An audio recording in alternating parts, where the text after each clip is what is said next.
Bienvenidos a Financieros sin Corbata, el podcast, un espacio en donde hablamos sobre educación financiera y finanzas personales, así como de temas del acontecer económico y financiero.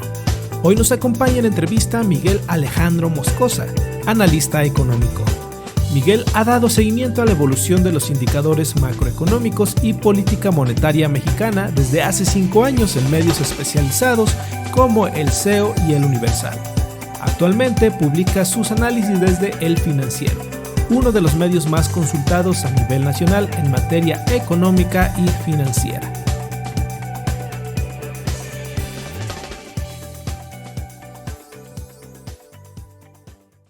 Bienvenidas y bienvenidos a Financieros sin Corbata, el podcast, el lugar en donde podemos aprender de finanzas personales y economía. Y el día de hoy tenemos a un gran invitado. Él es Alejandro Moscosa, analista económico y periodista, que nos va a estar compartiendo su visión sobre el crecimiento económico para México, sobre todo en este cierre de 2024, y también nos va a compartir su perspectiva, su opinión sobre los principales retos para nuestra economía en el 2025. ¿Qué tal, Alejandro? ¿Cómo estás? ¿Cómo te va el día de hoy? ¿Qué tal, Eder? Muy bien, gracias. Gracias por la invitación para platicar sobre estos temas tan interesantes. Pues primero que nada, gracias a ti por compartirnos un poco de tu tiempo y platicar precisamente de estos temas que son muy interesantes, que han sido muy relevantes, sobre todo en este 2024. Han ocurrido muchísimas cosas a nivel nacional, a nivel internacional, en cuanto a temas económicos. Ahora estamos viviendo una transición, un cambio de gobierno que igual representa cambios en materia económica, y bueno, ya estaremos hablando de estos temas a detalle más adelante. Y para iniciar me gustaría que nos compartieras en términos generales cómo ha sido el crecimiento económico de México durante este 2024. ¿Cuáles han sido estos claroscuros, los objetivos que hemos logrado alcanzar, pero también estos que todavía pues tal vez no sea posible que los logremos en este año? Y bueno, quiero que nos compartas un poco esa perspectiva de pues lo que logramos contra todavía algo que nos falta por recorrer en términos económicos. Claro. Pues sí, Eder, como bien mencionas, ha sido un 2024 con claroscuros para la actividad económica en diferentes indicadores. En términos generales, pues ha sido un año que ha estado por debajo de las expectativas del crecimiento económico. Al inicio de año se tenía la expectativa de que la economía podría haber crecido 2.5%. Que si bien marcaba una desaceleración desde el 3.2% del 2023, todavía pues sonaba como algo paulatino, ¿no? Una desaceleración paulatina del 2023 al 2024, pero ha resultado pues una pérdida de fuerza muy, muy evidente. Ahora los pronósticos del crecimiento apuntan a un crecimiento de 1.5%, o incluso por debajo de ese 1.5%, y ha provocado que las revisiones para el 2025, que todavía estamos prácticamente a un trimestre de que concluye este año e iniciamos el 2025, pues ya empiezan a tener revisiones a la baja, y pues se avecina un 2025 pues con menor crecimiento para la economía. Todo el primer semestre de este año el crecimiento fue muy bajo, creo que sí, en el promedio 1.4 más o menos por ciento, y no se vio como un reflejo o por el tema de las elecciones, el gasto que normalmente se visualiza en un año electoral no se reflejó. Entonces pues eso empezó a provocar un menor dinamismo de la actividad, principalmente en el consumo privado y también en la inversión, que ya va perdiendo fuerza, y pues va arrastrando ese enfriamiento hacia esta recta final del año. Hay otros indicadores pues que se han sorprendido, es el caso o que han mostrado solidez, ¿no? Por ejemplo, la inversión extranjera directa, o el mercado laboral, que todavía presenta tasas de desocupación pues en mínimos históricos. sí ha mostrado un leve deterioro, pero en términos generales de la actividad económica, pues sí hay un claro enfriamiento. Muy bien, y para iniciar ya a ver estos temas particulares, ¿qué nos puedes decir sobre las tasas de interés y la inflación? Si bien pues hemos visto que ya el Banco Central ha hecho estos recortes, ¿no?, que han sido paulatinos durante este año, ¿qué es lo que podemos esperar a cierre de año? ¿Podemos esperar un recorte más? Y también el tema de la inflación, ya que era uno de los temas primordiales y que preocupaban en la economía, ¿no?, en este año, ya que pues sí hubo ahí, los datos no eran tan alentadores desde que inició el año. Entonces me gustaría conocer también tu opinión en este sentido, ya que pues estas dos variables marcan muchas veces el ritmo para otras variables macroeconómicas, como la inversión, el consumo, etcétera. Entonces me gustaría partir por ahí para empezar a desentrañar lo que está pasando en nuestra economía. Claro. Pues sí, bueno, empezando por la parte de la inflación, en México, en la economía mexicana, pues poco a poco empieza a ceder, pero ha sido un proceso muy, muy entorpecido, ¿no? A inicios del año veíamos que la inflación general se veía presionada por factores climáticos y pues ahí se refleja en la no subyacente. Paulatinamente ha descendido y eso ha permitido que estas presiones pues ya se reflejen en el nivel general de precios, que está hasta agosto en 4.99%, si no me equivoco, y las expectativas es que vaya convergiendo a la meta objetivo del Banco de México, que es 3%. Todavía está lejano, y la expectativa es que se logre llegar como a este nivel hasta finales del 2025, pero pues siempre la moderación de la inflación es un proceso tardado, ¿no? Las expectativas es que cierre la inflación general o la subyacente en torno al 4%, que ya es el límite superior del Banco de México, que es, como bien sabes, el 3% más menos un punto porcentual. Entonces, sí, pues ya estaría ahí en el objetivo de Banxico. Ahora, en cuanto ya en el desglose de los datos, en la economía mexicana, pues las presiones persisten en el rubro de servicios, con tasas de inflación del 5%, ¿no? Esto resultado de un consumo pues muy pues fuerte, ¿no? Muy, muy resiliente todavía, a pesar de esta moderación de la actividad que hablábamos al inicio. Sí. Todavía los servicios han sido, en cuanto a las lecturas de inflación, pues muy, muy elevadas todavía. Creo que ya llevan 2 años por encima del 5%. Entonces es una de las preocupaciones principales del Banco de México. Y de la no subyacente, pues en semanas recientes hemos visto el conflicto en Medio Oriente entre Irán e Israel.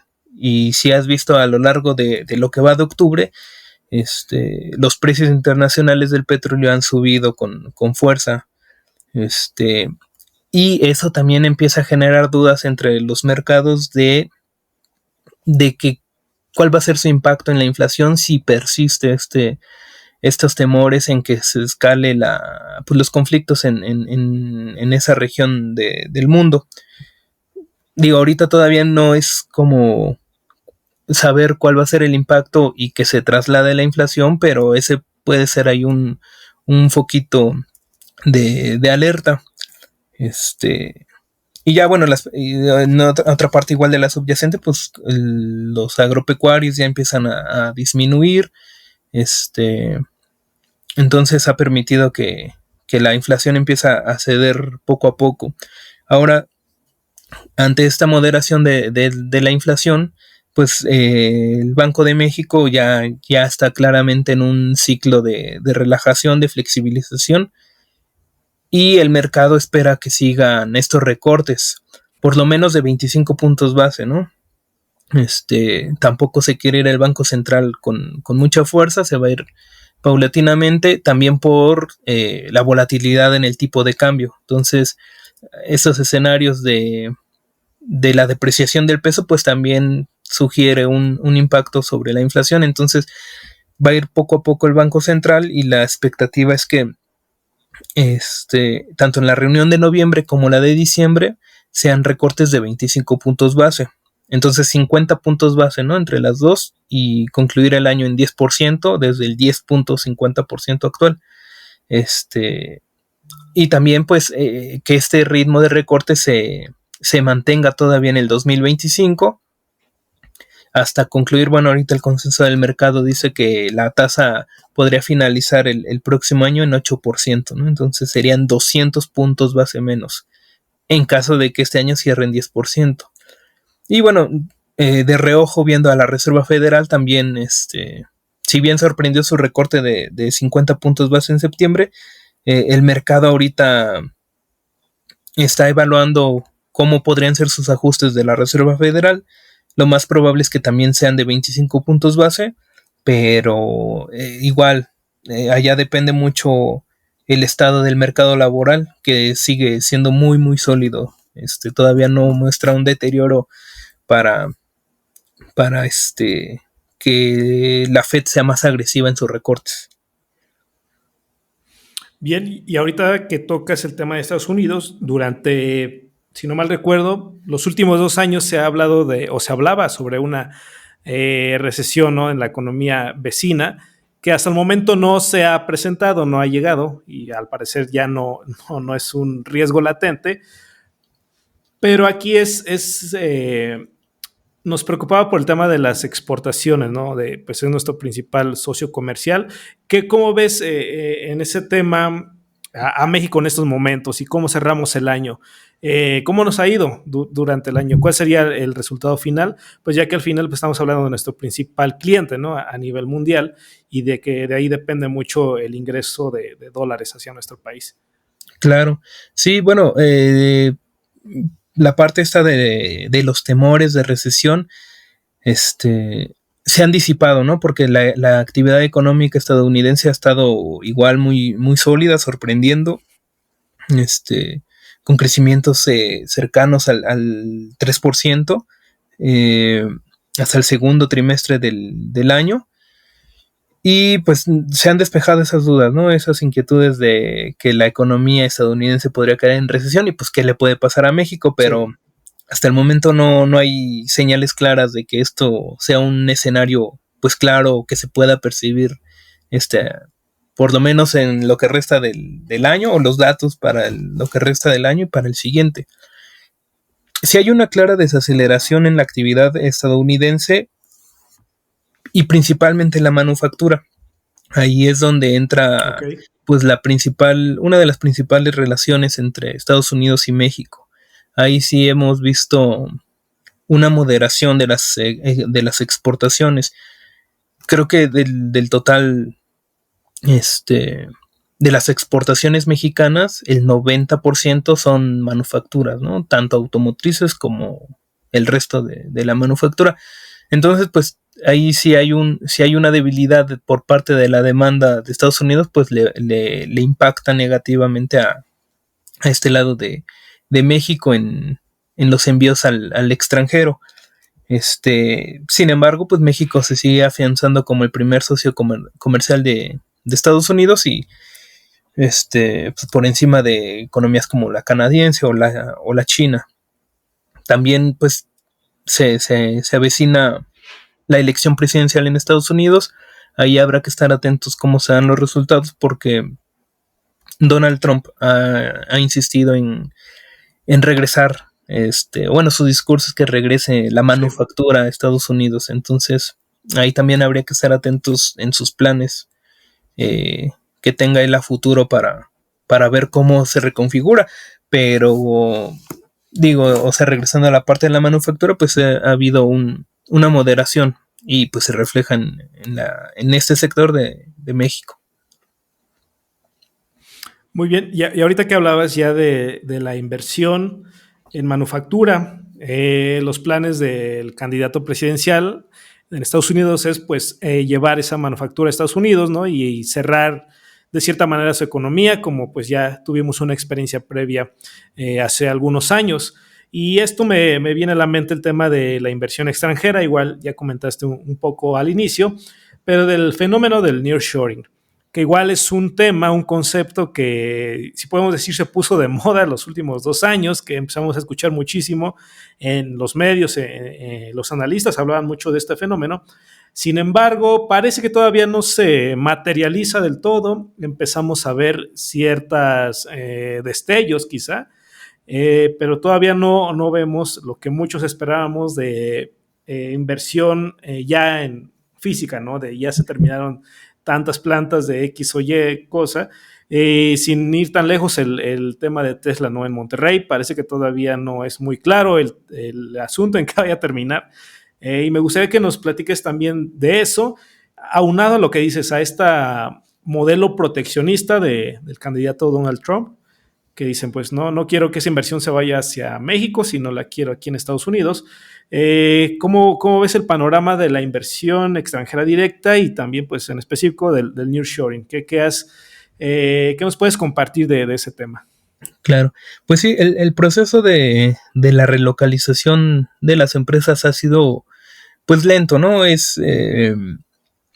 Si bien hay datos que sugieren, bueno, que indican que si hay una demanda por espacios industriales o las naves industriales, ahí sí se ve que las empresas están demandando estos espacios, pero apenas están, digamos, como apartando o dando esos primeros pasos en la demanda de estos espacios. Poco a poco se esperaría que hacia el 2025 ya empiece a verse reflejado el impacto. De hecho, de los estudios que hace el Banco de México, de los informes trimestrales, de las empresas a las que consultan, dicen que pues el impacto se va a ver del 2025 en adelante.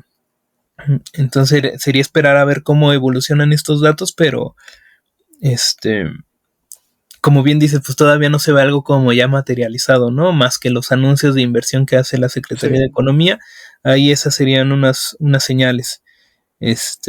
A la expectativa de ver cómo evoluciona y también pues el clima de negocios que ven los inversionistas, ¿no? Porque pueden apartar o demandar estos espacios o naves industriales, pero también quieren pues reglas del juego claras, ¿no? La incertidumbre interna por este cambio de gobierno, pues están a la expectativa de ver cuáles son los primeros pasos del gobierno federal que apenas entró en funciones y ver también cómo se desarrollan las elecciones de Estados Unidos. En el discurso, pues Trump, que ya se tuvo la experiencia con él como presidente, en este caso pues de México con él, ya se sabe, o sea, ya saben por dónde o cómo se maneja, ¿no? Donald Trump no sería algo como nuevo, su discurso pues sigue siendo similar, pero pues sí, a ver cómo evolucionan esta parte pues ya de la política, ¿no? El hecho de ver cómo va impactando estas decisiones de inversiones, pero pues sí, se espera que el nearshoring tenga un efecto más evidente hacia el 2025, ya pensando más a largo plazo, 2030, pues hacia adelante. Todavía ahorita es como muy pronto de decir, dices, llevamos ya como 2 años como con esa palabra, pero pues todavía es como algo muy lento. Quisiéramos ya ver como pues datos más duros, ¿no? De ver este tipo de construcciones o cosas así, pero todavía no. Lo que llama la atención, igual por decir, en datos de Banxico sobre el crédito otorgado a proyectos de energía, agua y gas, el crédito en este rubro ha crecido por encima del 200% anual. O sea, ahí también sería como una señal de que si hay proyectos que se estén destinando a crear estos proyectos de relocalización, pero pues es un primer paso, ¿no? O sea, se está como apenas cimentando estos proyectos y sí le quedaría un buen tiempo, quizá a finales del 2025 pues ya sea algo más claro. Hasta ahorita también pues la parte de la inversión extranjera directa, que está por los 31 mil millones de dólares en lo que va del año. Y una de las críticas es que pues las nuevas inversiones pues prácticamente es mínimo, ¿no? De ese total de 31 mil millones, es Sí. muy poco de nuevas inversiones, señal de que pues todavía no hay un efecto del nearshoring. Y pues sí, ¿no? O sea, sería como esperar a más información, más datos y esperar. Prácticamente es esa parte de esperar. Y también igual de datos de la inversión extranjera directa, pues en México hay como un subregistro de la inversión china, que porque no mucha la manejan como información confidencial. No recuerdo si utilizan otra palabra, pero igual por estas diferencias que tiene China con Estados Unidos y pues México en medio, ahí a ver igual cómo se maneja, Okay. ¿no? Para, para ver cómo se capta inversión Okay. china, pero también con el temor o el reclamo de Estados Unidos de que pues no le gusta, ¿no? De Estados Unidos. Que China esté tan adentro de México. Entonces, pues sí, será esperar a ver cómo dan más datos del nearshoring, pero pues sí, hay que ser pacientes. Muy bien, digo, resumiendo este punto, yo creo que tanto se habló de este concepto, más bien tanto se ha hablado que sí muchos estamos como que muy a la expectativa y como bien lo dices, desesperados por ver materializadas ya las fábricas, las maquilas, etcétera, etcétera, las construcciones. Sin embargo, este punto que comentas es muy importante de, pues, esta es una inversión a largo plazo. Ahorita pues se están moviendo las piezas políticas para ver cómo van a ser las reglas del juego, qué condiciones, etcétera. Entonces sí hay que ser muy pacientes en ese sentido y esperar cómo evoluciona el tema de la inversión extranjera directa durante 2025, que ya lo mencionabas. Ahorita no tengo bien el dato, pero más o menos el 1%, si no mal recuerdo, es inversión nueva del extranjero. Entonces, digo, nos falta muchísimo todavía camino por recorrer, pero bueno, seguimos a la esperanza, ya que pues es un fenómeno que se puede aprovechar muchísimo del lado de México y pues le podemos sacar muchísimo jugo. Sí, sí, de hecho en ese apenas salió un estudio igual de Standard & Poor's y compararon a economías, ¿no? México, Malasia, Taiwán y no recuerdo qué otro de esa región. Y en México es donde se ha visto un menor impacto, ¿no? O sea, creo que el 35-40% de las empresas que ellos consultaron ya habían visto reflejado un impacto positivo del nearshoring. Y de estas eran 4 países y México era el cuarto, ¿no? Donde era pues el que menos tenía un mayor impacto, pero México es el más, y ya cuando les preguntan que cuál es el optimismo, México era el más optimista de esos 4 países.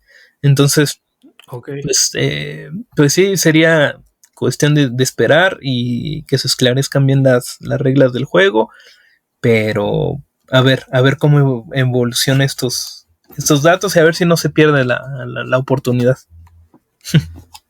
Sí, y esto último que mencionas era el temor o el riesgo que muchos analistas veían en la transición del gobierno, ¿no? De ver qué seguimiento se le va a dar a los anuncios de inversión, a los acuerdos bueno, no acuerdos, sino pues a las reglas del juego que se lleguen en el sector público con el sector privado que quiere llegar a México.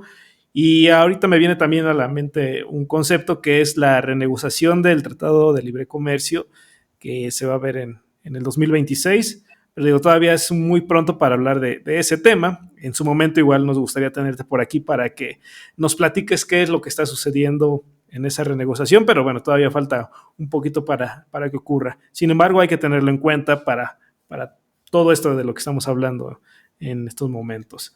Sí. Ya brincando a otro tema, uno de los indicadores que nos importan también saber su evolución es el tema del empleo. Fue uno de los estadísticas que posiblemente más se presumió a la salida del gobierno del presidente Andrés Manuel López Obrador, pero nos gustaría saber un poquito más a detalle cómo fue es la evolución del empleo durante este año, nos fue bien, nos fue pues regular o mal en términos laborales. ¿Qué nos puedes decir de este tema? Claro, pues también en meses recientes se ha visto en la parte del empleo laboral formal, que es, tenemos como la estadística de los datos del IMSS, pues se ha visto una clara desaceleración en la creación de puestos.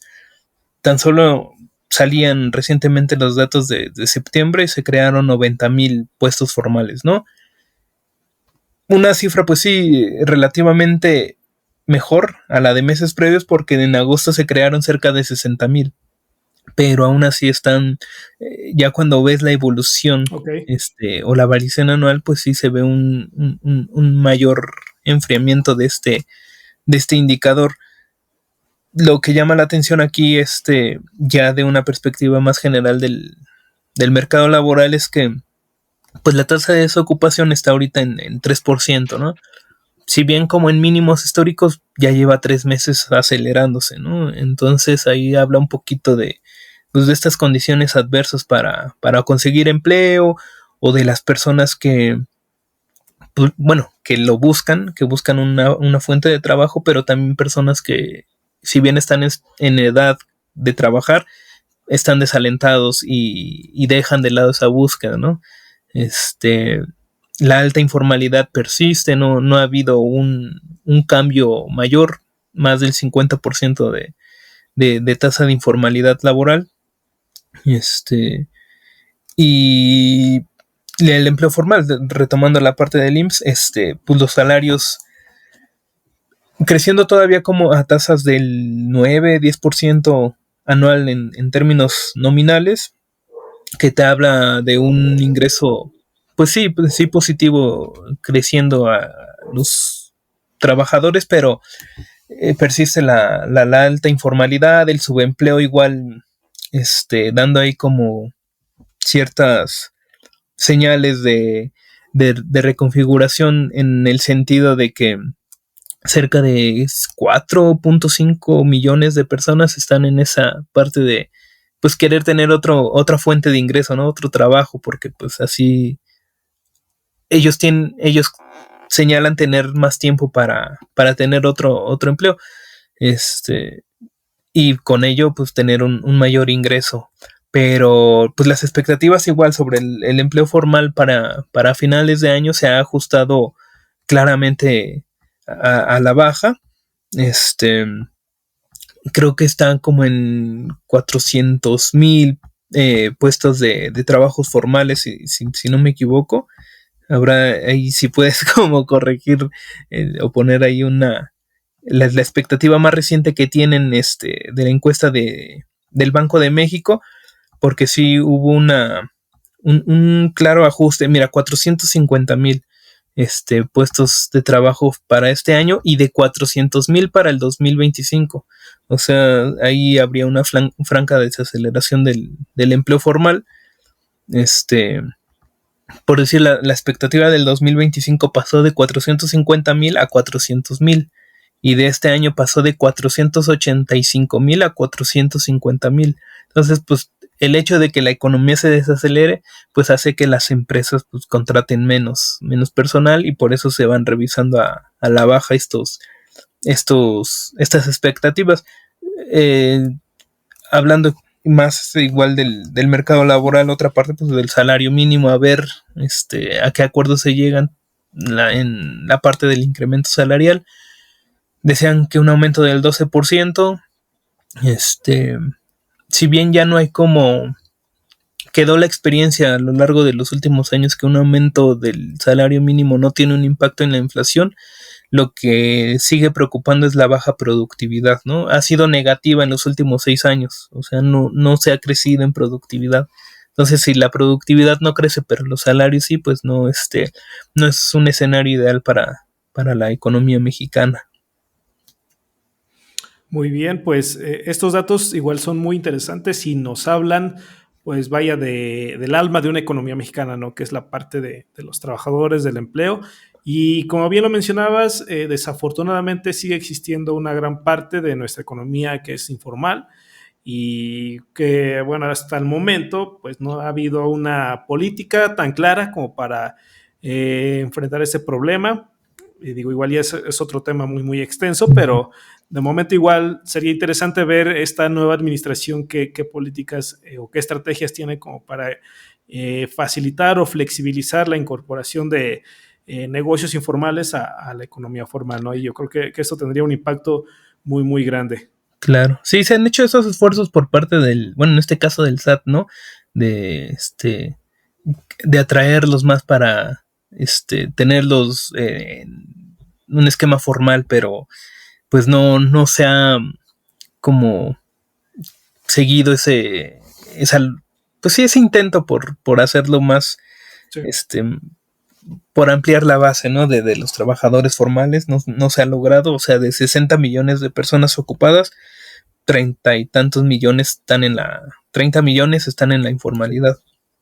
Entonces, pues sí es. Sí, es una estadística bastante compleja y digo, sí, no es un tema sencillo, pero sí. Y ya para ir cerrando, me gustaría que nos compartieras desde tu perspectiva cuáles son los principales retos en materia económica para México. Y uno de los que me gustaría que nos compartas, que creo que es uno de los más importantes, si no es que el más importante, es el tema de los ingresos para el gobierno de México.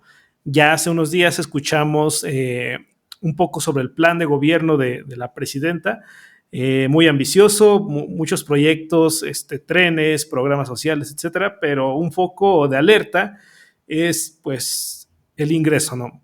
Uh-huh. Igual poco a poco vamos a ver cómo va a materializar todo este proyecto, pero sí representa quizá un riesgo de, bueno, pues los ingresos tributarios ya están llegando a su límite y los estamos administrando lo mejor posible. ¿Qué es lo que viene en ese sentido y en otros temas que tú creas que son importantes de tenerlos en cuenta en la economía mexicana?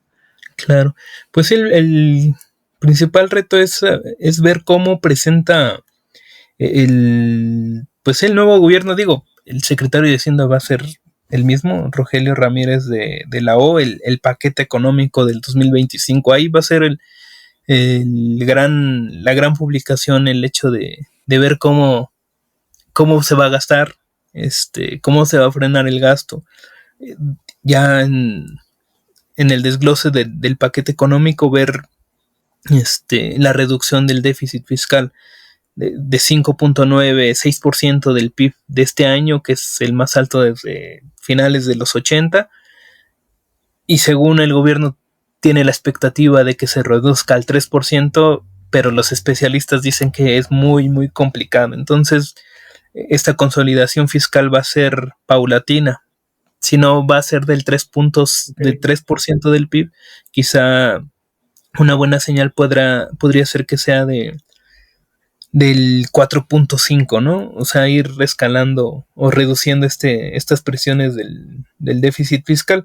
Sí hay muchas presiones del gasto por la incorporación, como mencionas, de nuevos programas sociales, alumnos, a mujeres, que si bien pues ayuda a mejorar el ingreso de estos grupos de la población, que es algo bueno, pero pues si no hay, en algún punto va a ser algo más complicado de financiar, porque la demografía o la población pues va creciendo, sí, ¿no?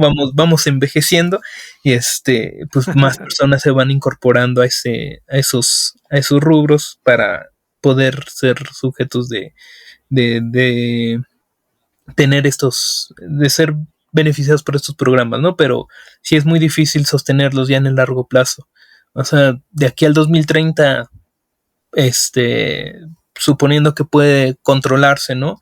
Pero ya pensando en una década o hacia adelante, va a ir generando mayores presiones sobre las finanzas públicas. Lo preocupante aquí también es que pues sí, el nuevo gobierno no ha sido claro en mencionar, o más bien ha desechado la posibilidad de una reforma fiscal, ¿no? Que no es como algo reciente, sino que ya lleva varios años ahí pendiente para pues tener más ingresos. Entonces, simplemente pues no la hacen por el costo político, ¿no? El hecho de que te digan, no, pues te vamos a aumentar impuestos, entonces pues baja o se tiene una percepción negativa, ¿no? Y pues es el costo político y no lo quieren asumir.